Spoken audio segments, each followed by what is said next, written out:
வித்யா கார்த்திக் ஒவ்வொரு மாதமும் எனக்குன்னு ரொம்ப ஸ்பெஷலா யூனிக்கா எக்ஸ்க்ளூசிவா தமிழ் மாத ராசி பலன்கள் பார்த்துட்டு வரோம் இல்லையா? அந்த வகையில இப்ப நம்ம பார்க்கக்கூடிய ராசி என்னவென்றால் தன்னுடைய சுறுசுறுப்பு தனத்தால் அனைவரையும் சொக்க வைக்கும் ரிஷபராசினியர்களுக்கு இந்த மாசி மாதம் எப்படி எல்லாம் இருக்க போகுது, கிரகங்கள் என்னவெல்லாம் பண்ண போறாங்க, என்னதான் ஏன் பண்ண போகுது, 10ஆம் இடத்துல இத்தனை கிரகத்தோட சேர்க்க. ஏன்னா ரிஷபராசிக்காரங்க எனக்கு மேல ஜாதகம் பார்க்கக்கூடிய ஆட்கள், அதனால முன்னாடியே ஒரு டேட்டாவை கொடுத்துரும். 10ஆம் இடத்தில் இத்தனை கிரகங்கள் சேர்க்க ரைட்டா தப்பா அப்படின்னு நான் அந்த பக்கம் விசில அடிக்க முடியும். ரைட்டு தப்பு அப்படின்றது உங்களுடைய ஜன்னகால ஜாதகத்தில் இருக்கக்கூடிய ராகு தீர்மானம் செய்ய போறார். எனக்கு தெரிஞ்ச ரைட்டு தான். ஏன்னா இந்த தடவை யாருக்கு ஜாக் பாட்டோ இல்லையோ என்ன வேணா நினைச்சுக்கோங்க சாமி, ரிஷபராசிக்காரங்களாம் கெத்த காலர் தூக்கி விட்டு நடக்கக்கூடிய அமைப்பு தான். ஏன்னா ராசிநாதன் உச்சமடைய போகிறார். இதை தாண்டி வேற ஏதாவது போதுண்டா சாமி உங்க புடியில இருந்து என்ன விடுங்கடா. நானும் ஒரு 6 மாசமா ஒவ்வொருத்தங்கிட்டயா படாத பாடுபட்டு எப்பதான் இந்த செவ்வாய் வீட்டுக்கு வந்தேனோ அதுல இருந்து என்னை வச்சு செஞ்சாலும் பரவாயில்ல, வச்சு வச்சு வச்சு வச்சு செஞ்சுட்டீங்க, சும்மா சும்மா என் கூடயே டிராவல் பண்ணிட்டு விடுங்க நான் போறேன் அப்படின்ற மாதிரி இந்த தடவை 3ஆம் தேதியே மார்ச் மாதம் பை அப்படி சொல்லிட்டு முதல்ல தன்னுடைய உச்ச வீட்டை நோக்கி மிஸ்டர் சுக்ரன் போய் உட்காந்துக்க போறார். அதுவும் மீனராசியில் போய் சஞ்சாரம் செய்ய போறார். சனி சுக்கருடைய ஒரு காம்பினேஷன். ஆல்ரெடி 11ஆம் இடத்துல சனி அமர்ந்து லாபத்தை கொடுப்பேனான்னு அப்படியே ரெடி ஆறாரு.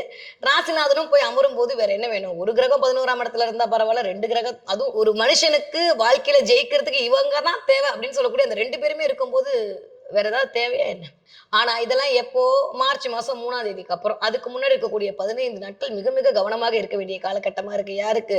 ரிஷபராசிக்காரர்களுக்கு. நான் திரும்பவும் சொன்ன மாதிரி ராகு என்பது ஒரு நிழல் கிரகம் இல்லையா? அந்த நிழல் கிரகத்தோட சேரக்கூடிய இத்தனை கிரகங்களையும் ராகு தன்மையப்படுத்தி விடுவார் அப்படின்ற கான்செப்ட்ல, இல்ல அந்த இடத்த தனதாக்கி கொள்ளுவார் அப்படின்ற அமைப்புல உங்க சுய ஜாதகத்துல ராகு எங்க இருக்காரு, அந்த வீட்டு அதிபதி எங்க இருக்காரு, அவருக்கு யாரு சாரம் கொடுத்துருக்கா, ராகுக்கு குருவோட பார்வை இருக்கா, இல்ல சுபரோட பார்வை இருக்கா, இல்ல ராகு போய் கெட்டு இருக்கானா கெடாம இருக்கானா, இந்த கான்செப்ட் எல்லாம் பொறுத்து கோச்சாரத்துக்கும் அந்த ராகுக்கும் என்ன மாதிரியான கனெக்டிவிட்டி இருக்கு அப்படின்ற சினாரியோட தான் இந்த மாதம் உங்களுக்கான நகர்வியல் என்பது இருக்க போகிறது. ஏன்னா இது ஒரு வலிமையான ஒரு பிளானட்னே சொல்ல முடியாத ஒரு சாயா கிரகம். கிட்டத்தட்ட ஒரு 5 கிரகங்களுடைய சேர்க்கை. 10ஆவதுக்கு ஒரு சூப்பரான விஷயம் என்னன்னா குருவோட பார்வையில இருக்கு, அதுவும் வக்ர குருவோட பார்வை. அந்த வக்ர குரு நம்ம முன்னாடி வச்சு பார்ப்போன்ற மாதிரி நம்ம வீட்டுக்கு மேல நம்ம தலைக்கு மேலே இருக்கக்கூடிய ஒரு அமைப்பாகத்தான் இருக்கிறது. ஆனா இந்த தடவை கொஞ்சம் அப்படி குருவும் வக்ர நிவர்த்தி அடைந்து விட போகிறார். அதனால ஒன்றும் பெருசா நெகட்டிவான விஷயங்கள் எனக்கு தெரிஞ்சு ரிஷபராசிக்காரர்களுக்கு நிகழ போறது. ஏன்னா குரு வக்ர நிவர்த்தி அடைஞ்சிட்டு பார்க்கக்கூடிய பார்வை அப்படின்றது ஓரளவுக்கு தாறுமாறு தர்பாவை தான் கொடுக்க போகுது. நினைச்சது நினைக்காது எல்லாம் இந்தான் கிடைக்க போகுது. ஆனா முதல் 15 நாட்கள் வேலையில் மிகுந்த கவனம் தேவை. 10ஆம் இடம் கர்மஸ்தானம் ஆக்டிவேட் ஆக போகுது. வாட்டர் வீட்டிஸ் நீங்க என்ன வாங்கிட்டு வந்திருக்கீங்களோ அது தகுந்த மாதிரி இந்த மாதம் செவ்வனே ராகு உங்களுக்கு செஞ்சுட்டு தான் மற்ற பார்ப்போம். அது நல்லவையா இருந்தாலும் சரி, அது கெட்டவையா இருந்தாலும் சரி. ஸோ ராகு கொடுக்கும் போது எவர் தடுப்பார்னு ஒரு கேள்வி. சனி ராகுவை போல் செயல்படுவார்ன்ற ஒரு கான்செப்ட் இருக்கு. ராகுவை போல் கொடுப்பாரும் இல்லைன்னு ஒரு கான்செப்ட் இருக்கு. ஸோ ராகு இந்த தடவை கொடுக்க போறானா, இல்ல ராகு இந்த அளவு உங்களை கெடுக்க போறாரா அப்படின்றது நான் திரும்பவும் சொன்ன மாதிரி உங்களுடைய ஜனனகால ஜாதகம் தான் தீர்மானம் செய்ய போகிறது. ஆனா ராகு சுக்கிரனுக்கு எதிரி இல்லை அப்படின்ற தன்மையில் கண்டிப்பாக ரிஷபராசிக்காரர்களுக்கு பிரம்மாண்டமான வெற்றி காத்திருக்கிறது. இது வரைக்கும் தொழில் அமையலன்னு சொல்றவங்களுக்கு தொழில் மேன்மை கிடைக்கும். அதுவும் எக்ஸ்க்ளூசிவா யார் கேமரா ஃபீல்ட்ல இருக்கீங்களோ, யார் சினிமா ஃபீல்ட்ல இருக்கீங்களோ, யார் ரியல் எஸ்டேட் பண்ணிட்டு இருக்கீங்களோ, யார் கொஞ்சம் நவீனங்களை இயக்கி கொண்டு இருக்கிறீர்களோ, யாரெல்லாம் ஐடி ஃபீல்ட்ல இருக்கீங்களோ, யாரெல்லாம் ஃபுட் இண்டஸ்ட்ரியில இருக்க அத்தனை பேருக்கும் செமையா இருக்கு. யாருக்கு? ரிஷபராசிக்காரர்களுக்கு. ஸோ ராகு இந்த பிரம்மாண்டத்தை நோக்கி உங்களை இந்த இடத்தில் பயணப்படுத்துவார். இது வரைக்கும் நான் ரொம்ப அலையிற மேடம், எனக்குன்னு ஒரு ஆப்பர்ச்சுனிட்டி கிடைக்க மாட்டேங்குது, எனக்குன்னு ஒரு வாய்ப்பு கிடைக்க மாட்டேங்குது நீங்க தேடிட்டு இருந்தீங்கன்னா இந்த தடவை உங்களுக்கான வாய்ப்புகள் உங்களை தேடி வரும்.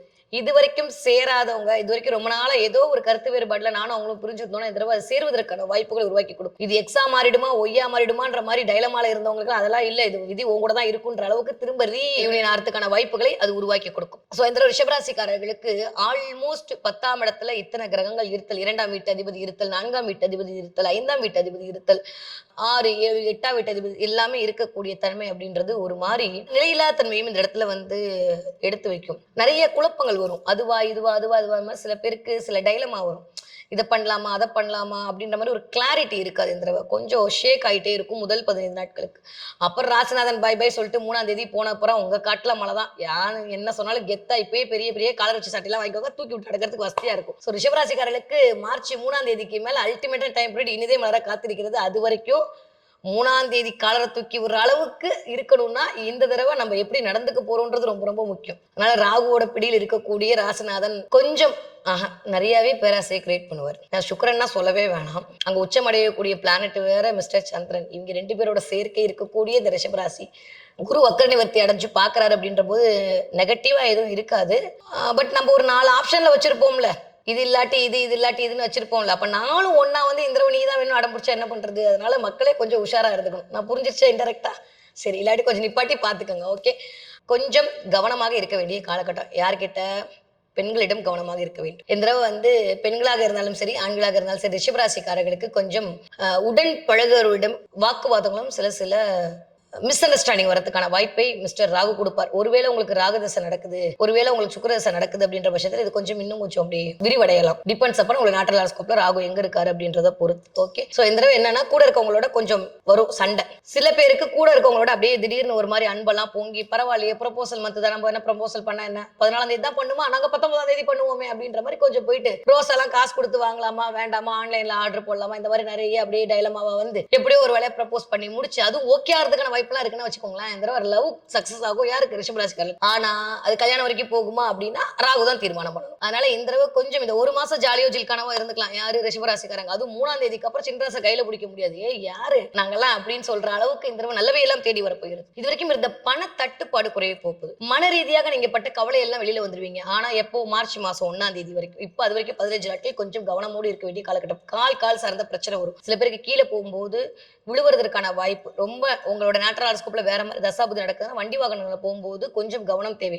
வண்டி வாகனங்கள் பழுது வைக்கிறதுக்கான வாய்ப்பு. 4ஆம் வீட்டதிபதி சேரக்கூடிய தன்மை அப்படின்றது அவ்வளவு நல்லா இல்ல. அது ஆல்ரெடி அந்த வீட்டுல வந்து கேது உட்கார்ந்துட்டு இருக்கான். ஆல்ரெடி இந்த பக்கம் ராகுவோட பிடிப்புல இருக்காரு. சோ 4ஆம் இடம் என்று சொல்லக்கூடிய சுகஸ்தானம், அம்மா ஸ்தானம், வித்யாஸ்தானம், வித்தேஸ்தானம் நான் இல்ல. ஓகே. அது கீழே கமெண்ட் போடக்கூடாது. இதெல்லாம் கொஞ்சம் இந்த தடவை கொஞ்சம் விலகி போவதற்கான வாய்ப்புகள்லாம் இருக்கு. ஸோ ஒருவேளை டோன்ட் மைண்ட், கொஞ்சம் அவேர்னஸ் காண்டி சொல்றேன். கொஞ்சம் வயதானவர்கள் இருக்கிறார்கள் அப்படின்னா உங்க வீட்டுல ரிஷபராசிக்காரங்க உங்க அம்மாவுடைய உடல்நிலையில் மிகுந்த கவனம் தேவை. கண்டிப்பாக ஹாஸ்பிட்டல் செலவு வைக்கிறது இல்ல கர்மா செலவு வைக்கிறதுன்ற மாதிரி சில பேருக்கு சில நிகழ்வுகள் எட்டி பார்க்கறதுக்கான வாய்ப்பை ராகு கொடுப்பார். ஏன்னா ராகு கேதுகள் தான் கர்மாவை தீர்மானம் பண்ணுவாங்க. ஒரு பிறப்புக்கும் ஒரு இறப்புக்கும் காரணியாக அமையிறது ராகு கேது வச்சுதான். ஸோ இந்த மாதிரியான சில லீலைகள் இந்த தடவை நடப்பதற்கான வாய்ப்புகள் உண்டு. உங்களுக்கே வந்து அதுவா இருக்குமான்னு கொஞ்சம் பயப்படுவாங்க. இன்னும் சில பேர் நீங்க நினைச்சாலும் சரி நிறையாட்டே சரி எனக்கு எலுமிச்சம்பளம் உருட்டிட்டாங்களோ, எனக்கு அதை பண்ணிட்டாங்களா இதை பண்ணிட்டாங்கன்னு சொல்லிட்டு சில பேர்கிட்ட போயிட்டு நீங்க அதை நிவர்த்தி பண்ண போறேன், நான் அப்படி பண்ண போறேன் இப்படி பண்ண போறேன் ராகு கொஞ்சம் ஆக்டிவேட் பண்ணுவீங்க. புரிஞ்சுல? புரியாட்டி அப்புறமா நான் கீழே கமெண்ட் போடும்போது சொல்றேன். சரியா?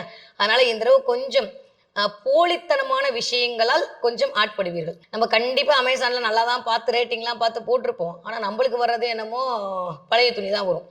அதனால இந்த தடவை ஆன்லைன் ஷாப்பிங்கை அவாய்ட் பண்ணிடுங்க. நான் திரும்பவும் சொல்றேன். ஏன்னா இது குட்டி குட்டி விஷயத்தெல்லாம் நீங்க கட் பண்ணிட்டீங்கன்னா ராகுவால் வரக்கூடிய பெரிய விஷயத்தை எப்பயுமே ஒரு பிளான்ட் ஆக்டிவேட் பண்றதுன்னு ஒரு சூட்சமும் இருக்கு. நான் எப்பயுமே சொல்ற மாதிரி பரிகாரம் பலிக்குமா பலிக்காதா அப்படின்னா பரிகாரம் கண்டிப்பா பலிக்கும். அடிவாங்கல இருந்து யாருமே தப்பிக்க முடியாது. பட் கல்ல வாங்குறோமா பஞ்சல வாங்குறோமான்ற தீர்மானம் செய்யறதெல்லாம் இந்த பரிகாரம் தான். அப்படிலாம் தப்பிச்சா நேரம் எல்லா அஸ்ட்ராலஜரும் கோடீஸ்வரன் ஆயிருக்கணும்ல, இன்க்ளூடிங் மீ. நான் ஏன் வந்து கூவிட்டு இருக்க போறேன். அதனால இந்த தடவை வந்து கொஞ்சம் ராகுவை நீங்கள் எப்படி ஆக்டிவேட் பண்றீங்கன்றது ரொம்ப ரொம்ப முக்கியம். பேராசைப்பட்டு சில விஷயத்த தயவு செஞ்சு பண்ணாதீங்க. உங்களை மேனிபுலேட் பண்றதுக்கு சில பேர் வருவாங்க. அடுத்தவங்களை வச்சு நம்ம ஏதாவது வேலை வாங்கலாம்னு நினைச்சீங்கன்னா வாய்ப்பு இல்லை ராஜா. இந்த தடவை 3ஆம் தேதி வரைக்கும் அமைதியா இருக்கிறது உங்களுக்கும் நல்லது, உங்களை சுத்தி இருக்கவங்களுக்கும் நல்லது. வீட்டுல கொஞ்சம் டிஷம் வருவதற்கான வாய்ப்புகள் தான் இருக்கு. நல்லதே சொல்ல மாட்டீங்க அப்படின்னா இருக்கிற 12 ராசில உங்களுக்கு மட்டும் தான் நல்லது சொல்லியிருக்கேன். அதனால நீங்க அதுக்கே பெரிய சந்தோஷப்பட்டுக்கணும். ஓகே.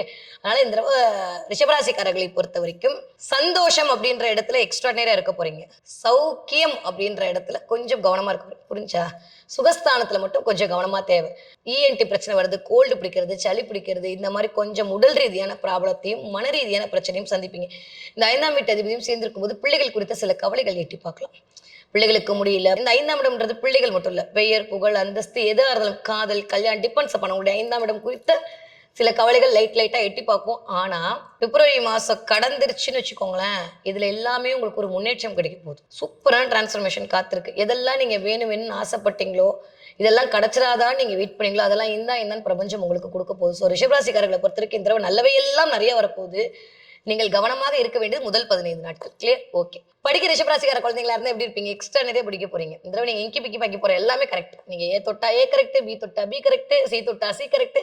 ராகு வந்து உங்களை வேற மாதிரி இயக்குவார். ஏன்னா புதன் எல்லாம் குழந்தைங்க. அப்போ புதனோட ஃபர்ஸ்ட் ராகுவோட புதன் தான் போய் சேர்றாரு. நான் வந்துட்டேன் அப்படின்ற மாதிரி பிடிச்சிக்கோ அப்படின்னு. அப்போ வந்து இந்த நுட்பம் ரொம்ப கிளாரிட்டியா யோசிக்கிறது, டீப்பா யோசிக்கிறது. பிள்ளைங்க இந்த ரொம்ப அப்படியே யோசிச்சு சில விஷயங்கள்லாம் பண்ணுவாங்க. கேள்வியா கேட்டு கொஞ்சம் டார்ச்சர் பண்ணுவாங்க. வாங்கிதான் ஆகணும், வேற வழி கிடையாது. ஓகே. இல்ல பிள்ளைகள் குறித்து நம்ம மனசுல 4 கேள்வி வரும். எப்படியோ கேள்வி பிள்ளைகள் மூலமாக வரப்போகிறது. ஓகே. கிளியர்? 20 வயதுல இருந்து 40 வயது இருக்கக்கூடிய ரிஷபராசிக்காரர்களுக்கு எப்படி இருக்கும்? தொழில் மேன்மை கிடைக்கும். வியாபாரத்தில் வெற்றி கிடைக்கும். இதுவரைக்கும் வேற இடம் மாறலாம், வேற ஊர் மாறலாம், எனக்கு இந்த தொழில் பிடிக்கல, வேற தொழில் மாறலாம் நினைச்சிட்டு இருக்கவங்களாம் டக்கு டக்குன்னு மாறும். ராகு ஒரு நாள் எப்படி மாத்துவான்னு சொல்ல முடியாது. உங்களுக்கான வாய்ப்புகளை வாரி வழங்குறதுக்கு சுக்கிரன் ரெடியா இருக்காரு. ஏன்னா புதனுக்கு அப்புறம் போகக்கூடிய ஆளே ராசிநாதன் தான். 6ஆம் தேதி எல்லாம் போய் டிரான்ஸ்ஃபர் ஆயிடுவார். அப்போ இந்த அமைப்பு அப்படின்றது நான் சொன்ன மாரி யார் யாரெல்லாம் இந்த ஃபீல்ட்ல இருந்தீங்களோ, அவங்களுக்கெல்லாம் சூப்பரான பிரம்மாண்டமான வெற்றி காத்திருக்கிறது. வாய்ப்புகள் வரக்கூடிய நேரம்.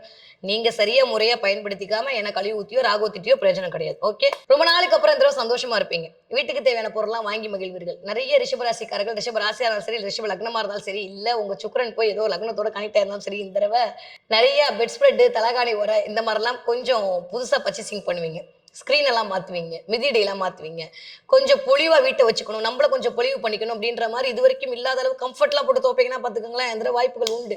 நெறைய இந்த தடவ கொஞ்சம் புதுமையை புகுத்துவீர்கள். அந்த அளவுக்கு இந்த ரிஷபராசிக்காரர்களுக்கு இந்த வயது ஒத்தவர்களுக்கு கொஞ்சம் பிரசன்டபிளா நம்ம தெரியணும் அப்படின்ற மாரி எண்ணம் ஓங்கும். நெறைய உங்களை அழகுபடுத்திப்பீர்கள். நீங்க அழகுபடுத்த உங்களுக்கான ஆளுமை அதிகரிக்கும் இந்த தடவ. அத ராகு அழகா உங்களை இயக்குவார். சூப்பரா இருக்கு ரிஷபராசிக்காரர்களுக்கு இந்த வயது ஒத்தவர்களுக்கு. 40 வயதிலிருந்து 60 வயது இருக்கக்கூடிய ரிஷபராசிக்காரர்களுக்கு இந்த தடவை மண்மனை சேர்க்கை இருக்கும். இதுவரைக்கும் எனக்கு ஒரு இடம் கூட கிடைக்கலன்னா இந்த தடவை போய் இடம் பார்த்துட்டு வருவீங்க. வாங்குவீங்களான்னு கேட்டா கண்டிப்பா வாங்க மாட்டீங்க. போய் பார்த்துட்டு மட்டும் தான் வருவீங்க. என்ன மேடம் இப்படி சொல்றீங்க? நான் எத்தனை வருஷமா அலையறேன்னா இந்த தடவை வாங்காம இருக்கிறது உங்களுக்கு நல்லது. எதா இருந்தாலும் நம்ம ஏப்ரல் மாசத்துக்கு அப்புறம் பார்த்துக்கலாம். நான் 100 தடவை சொல்லிட்டேன். ஏப்ரல் மாசத்துக்கு அப்புறம் எதுவா இருந்தாலும் பார்த்துக்கோங்க. பட் நிறைய இந்த தடவை டிராவல் பண்ணுவீங்க. நிறைய பேர் இடத்த போய் பார்க்கறது, வீட்டை போய் பார்க்கறது, ஏதோ ஒண்ணு இந்த ரிஷபராசிக்காரங்க, ரிஷப லக்னக்காரங்க அட்டாரிட்டிஸ் யாரோ ஒருத்தவங்க வேற இடம், வேற மனை மாறுவதற்கான வாய்ப்புகளை போய் தேடுதல், வேற வண்டி பார்க்கறது, சம்திங் ஏதோ ஒரு இடத்துக்கு போயிட்டு வருது அப்படின்ற மாதிரி கொஞ்சம் ஒரு டிரான்சிட் இருக்கும். கொஞ்சம் ஆரோக்கியத்தில் கவனம் தேவை. பிள்ளைகள் குறித்த கவலைகள் எல்லாம் வெளியில வரும். ரொம்ப நாளுக்கு அப்புறம் கடவுள் நம்மளோட தான் இருக்கான் போல அப்படின்ற ஒரு நம்பிக்கை இருக்கும். ஏன்னா ராகு நான் சொன்ன மாதிரி இந்த மாந்திரீகத்திற்கு ஒரு மைய புள்ளி ராகு. உடனே மாந்திரிகன்னா உடனே வேற மாதிரி இந்த அப்படியே ஜெண்டா அப்படிலாம் இல்ல. இது கொஞ்சம் வேற. மன ரீதியாக நீங்கள் கவரக்கூடிய எல்லா விஷயங்களும் பிரபஞ்சம் உங்களுக்கு அருளக்கூடிய தன்மையை இந்த மாதம் கொடுக்கும். அப்ப இந்த தடவை நிறைய இன்ட்யூஷன் பவர் அதிகரிக்கும். நிறைய பேருக்கு இந்த தடவை நீங்க நினைச்ச அதேதான் நடக்குது அப்படின்னு வெளில சொல்லியிருக்க மாட்டீங்க. ஆனா அதுதான் நடக்கும் வெளியில. உள்ளுக்குள்ள ஒரு உள்மனை பற்றி உங்களோட பேசிட்டே இருக்கும். அந்த உள்மனை பற்றி சொல்றதை மட்டும் கேட்டா போதும், வேற யார் சொல்றதையும் கேட்காதீங்க. ரிஷபராசிக்காரர்களுக்கு இதெல்லாம் வெற்றி மேல் வெற்றி குவியக்கூடிய நேரமாக இருக்கு. 60 வயது தாண்டி ரிஷபராசிக்காரர்களுக்கு ஆரோக்கியத்தில் கவனம் தேவை தேவை தேவை. தேவையில்லா சில அடிப்படுறது, வண்டி வாகனங்களை விபத்து எடுக்கிறது, கீழே விழுகிறது, மேலே விழுகிறது, எலும்பு உரிக்கிறது, போலீஸ்ல ஃபைன் கட்டுறதுன்ற மாதிரி கொஞ்சம். ஏன்னா 60 வயசுல என்ன மேடம் ஃபைன்? உங்களை தான் பிடிப்பாங்க. அப்படிலாம் எஸ்கேப் ஆக முடியாது சீனியர் சிட்டிசன் சொல்லிட்டு. ட்ரெயின்ல மட்டும் சீசன் டிக்கெட் வாங்கினா பத்தாது, வண்டியிலேயே ஹெல்மெட் போடணும்னு சொல்லி அப்புறம் திட்டுவாங்க. அதனால 60 வயது தாண்டி ரிஷபராசிக்காரர்கள் மட்டும் இந்த தடவை கொஞ்சம் கவனமா இருந்தா போதும். மத்த எல்லாருக்குமே மிகப்பெரிய ராஜயோகம் இனிதே மலர காத்திருக்கிறது. ஓகே, இந்த தடவை நீங்க என்ன தெய்வத்தை வழிபாடு செய்ய வேண்டும்? ரிஷபராசிக்காரர்களுக்கு இந்த தடவை மகாலட்சுமி வழிபாடு ஒரு மிகப்பெரிய ஏற்றத்தையும் மாற்றத்துறீங்க. நினைச்சாலும் நினைக்கடி மகாலட்சுமி இந்த தடவை உங்ககிட்ட வந்து உட்காந்துப்பா. மகாலட்சுமி கோயிலுக்கு போகும்போது அங்க திடீர்னு மகாலட்சுமி கோயிலுக்கு போவீங்க, இல்ல திடீர்னு வெள்ளிக்கிழமை கோயிலுக்கு போயிட்டு வருவீங்க. சுக்கிர வழிபாடும் மகாலட்சுமி வழிபாடும் இந்த தடவை உங்களை பயங்கரமா உங்களுடைய பண ரீதியான தடைகளில் இருந்து உங்களை முன்னுக்கு கொண்டு வரக்கூடிய அமைப்பெல்லாம் கொண்டு வந்து கொடுக்கும். முடிஞ்சா நான் சொல்ற மாதிரி வெள்ளிக்கிழமையும் செவ்வாய்க்கிழமையும் உங்களுடைய விளக்கேற்றும் போது கல்கண்டு போட்டு விளக்கேத்துங்க. வேற லெவல்ல சுக்கிரனை ஆக்டிவேட் பண்ணி உங்களுக்கான நல்லவை எல்லாம் ராகுவின் மூலமாக இந்த சுக்கிர வழிபாடு உங்களுக்கு கொண்டு வந்து கொடுக்கும். ஓகே, இந்த தடவை நீங்க என்ன பார்ப்பீங்க? ரிஷபராசிக்காரங்க இந்த தடவை நிறைய குதிரை பார்ப்பீங்க. பார்த்தீங்கன்னா எனக்கு கமெண்ட்ல சொல்லுங்க. அதுவும் எனக்கு எக்ஸ்க்ளூசிவா வெள்ளை கலர் குதிரை, சாம்பல் கலர் குதிரை, இல்லாட்டி சாக்லேட் கலர்ல கூடிய ப்ரௌன் கலர் குதிரை, ரெண்டும் உங்க கண்ணில் படும். எங்கேயாவது போகும்போதே உங்க கண்ணில் படும். இல்ல நீங்க ஒரு போட்டோ திறக்கும் போது கண் பண்ணீங்க, ஒரு இடத்துக்கு போகும்போது குதிரைகள் இருக்கக்கூடிய அமைப்பு இருக்கும். அப்ப என்ன அர்த்தம்? ஸ்பீடா நீ ஓடுறதுக்கான நேரம் வந்துருச்சுன்னு எதை பத்தியும் கவலைப்படாத, உனக்கு ஒரு ஒரு இலக்கை நோக்கி நீ பயணப்பட ரெடி ஆகுன்னு சொல்லக்கூடிய சமிக்கைகளாகத்தான் இந்த அமைப்பு என்பது உங்களுக்கு. இந்த தடவை பயங்கர ஜெட் வேகத்துல பறக்க போறீங்க. யாரும் சொல்லாத அளவுக்கு உங்களுடைய செயல்பாடுகள் இருக்க போகுது. ஏன்னா 10ஆம் இடத்துல இத்தனை கிரகங்கள் நீங்க நல்ல விதமா ஆக்டிவேட் பண்ணீங்கன்னா தொழில முன்னேற்றம். இல்ல திரும்ப வழக்கம் போல என்ன மட்டும் எல்லா அஸ்ட்ராலஜியும் போய் பார்த்து கழுவி ஊத்திட்டே உட்காந்துருந்தீங்கன்னா டைம் வேஸ்ட் ஆகும். அவங்க சம்பாதிச்சுட்டு போயிடுவாங்க, அப்புறம் நம்ம சம்பாதிக்க முடியாது. அதனால அதை மட்டும் பார்த்துக்கணும். குதிரை வேகத்தில் பறப்பதற்கான நேரம் சரியாக பயன்படுத்திக் கொள்ளு என்கிற சமிக்கைகளாகத்தான் இந்த குதிரை பார்க்கக்கூடிய தன்மை உங்களுக்கு காட்டப்படும். சோ ரிஷபராசிக்காரர்களை பொறுத்த வரைக்கும் இந்த மாசி மாதம் 2026 வருடம் உங்கள் கனவுகள் அனைத்தும் நிறைவேறக்கூடிய காரிய வெற்றி கிடைக்கக்கூடிய மாதமாகத்தான் இனிதே மலர காத்திருக்கிறது.